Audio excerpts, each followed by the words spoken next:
Money and mileage should multiply. Fares should triple from 1 to 3 miles or from 20 to 60, for example. A $3 taxi fare would triple from 1 to 3 miles for $9 or from $60 for 20 miles to $180 for 60. However, Prop 22 pays 69 cents per mile or minute or $1.35 for 3 minutes per mile.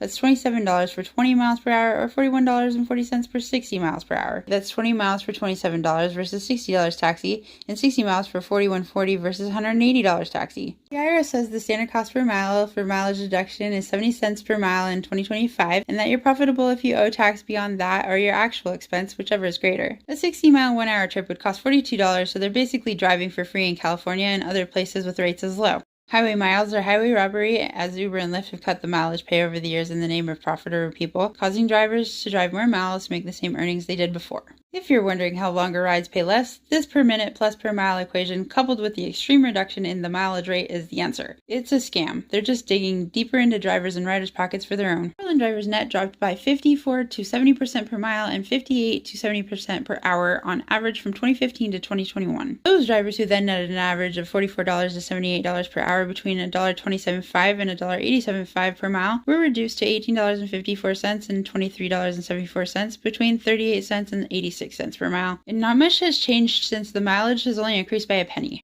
Prop 22 adjustments net less than the minimum wage up to 6 minutes per mile and hover near it over that. Delivery without guarantees gets even worse. In this example, Denver's current minimum wage would pay $15.97 for the active time, while the actual $6.20 gross is a negative $15.50 in the red. Making money doesn't always mean making profit, but not every driver knows paying no tax on no profit points the IRS to tax evasion or company misclassification of independent contractors. Paying less than the minimum wage is also misclassification known as wage theft to the Department of Labor. If you're not sure what time value and miles should have in your market, you can cruise over to this web page to calculate it for you. No driver should be making less than $1.45 a mile above 20 miles an hour plus an additional 24 cents a minute under 20 miles an hour in 2025. $1.42.5 per mile after cost is 72.5 cents per mile taxable net. Divided by 3 is 24 cents. The federal minimum wage is $7.25 an hour at 12 cents a minute times 200% is 24 cents a minute. Drivers should be netting 200% times minimum wage after the IRS standard mileage cost pre-tax. Guarantees correlate with taxis nationwide. Portland Taxi currently grosses between $64 to $192 for 20 to 60 miles, while Uber and Lyft drivers gross between $29 to $57, but should be grossing at least roughly between $46 and $137, which isn't far off from the $50 to $113 gross in 2015. Drivers are finally getting a raise. We are launching a new app from the bottom up through a movement of our own by and for gig workers and advocates for guarantees to end the race to the bottom.